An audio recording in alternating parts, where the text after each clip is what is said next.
રાજ્યમાં આજથી એસટી બસના ભાડામાં સરેરાશ 3% વધારો અમલમાં આવ્યો છે। રાજ્ય માર્ગ પરિવહન નિગમ દ્વારા લેવાયેલા નિર્ણયના કારણે હવે મુસાફરોને લાંબા અંતરના રૂટો પર મુસાફરી માટે વધુ ભાડું ચૂકવવું પડશે।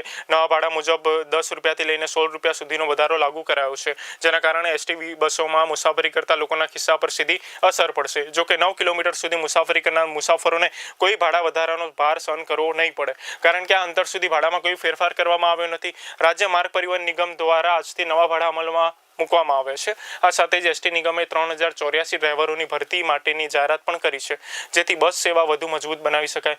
એસટી વિભાગનું કહેવું છે કે ભાડા વધારાનો નિર્ણય વધતા ખર્ચ અને સેવાઓને વધુ સુવ્યવસ્થિત બનાવવા માટે લેવાયો છે।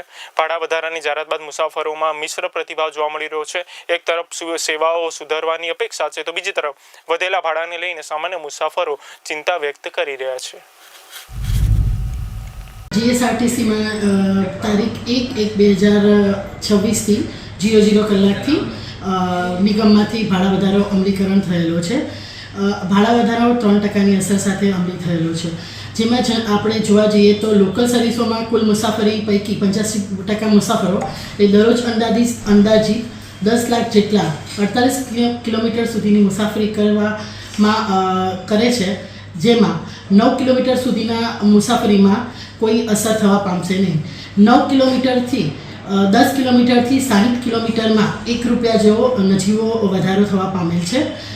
તદુપરાંત એક્સપ્રેસ, ગુર્જરનગરી, એસી સ્લીપર જેવી વિવિધ પ્રકારની સર્વિસોમાં ક્રમશઃ 1, 2 અને 3 કિલોમીટરના સ્ટેજ પ્રમાણેનો ભાડા વધારાની અસર થવા પામેલ છે।